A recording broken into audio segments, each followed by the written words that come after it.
గ్రామాల్లో మద్యం విచ్చలవిడిగా దొరుకుతోందని, ఆసుపత్రుల్లో మందులు మాత్రం లేవని మాజీ మంత్రి హరీష్ రావు విమర్శించారు. సిద్దిపేట జిల్లా తిమ్మాపూర్లో డెంగ్యూ వ్యాధితో మృతి చెందిన మహేష్, శ్రావణుల కుటుంబాలను పరామర్శించారు.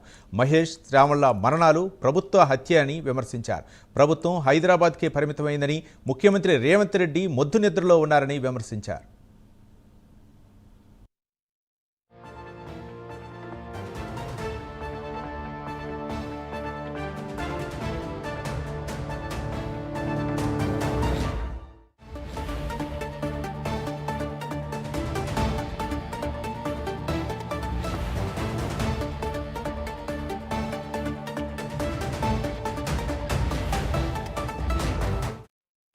పారిశుధ్యం లోపించడం వల్ల అనేక గ్రామాల్లో కూడా వైరల్ ఫీవర్స్, డెంగ్యూతో ప్రజలు తీవ్రంగా ఇబ్బంది పడతా ఉన్నారు. రాష్ట్రంలో పూర్తిగా పారిశుధ్యం పడికేసింది. ముఖ్యమంత్రి రేవంత్ రెడ్డి మొద్దు నిద్రపోతా ఉన్నాడు. పాలన సాగడం లేదు. అన్ని వర్గాలు ప్రజలందరూ కూడా ఇబ్బంది పడుతున్నారు. యూరియా బస్తాలు దొరకక రైతులు ఇబ్బంది పడతా ఉన్నారు. పారిశుధ్యం లేక గ్రామాలన్నీ కూడా పడకెక్కినటువంటి పరిస్థితి ఉంది. ఈరోజు జగదేవ్పూర్ మండలం తిమ్మాపూర్ గ్రామంలో కొంతం మహేష్ అనే 34 సంవత్సరాల యువకుడు మరణించడం జరిగింది.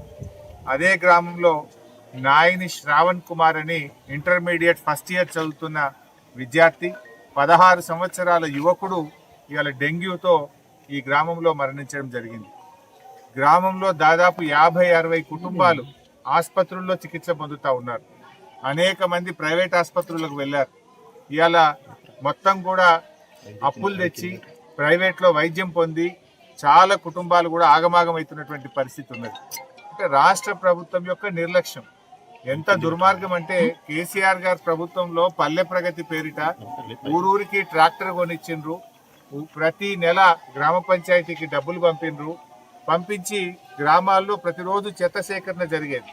కానీ ఈరోజు పరిస్థితి ఏంటంటే, పంచాయతీ సెక్రటరీలు సమ్మె నోటీస్ ఇచ్చారు రాష్ట్ర ప్రభుత్వానికి. ఎందుకు? మాకు డబ్బులు రావడం లేదు. రాష్ట్రంలో ప్రతి పంచాయతీ సెక్రటరీ కూడా 2 లక్షలు 3 లక్షలు అప్పుల పాలైంది.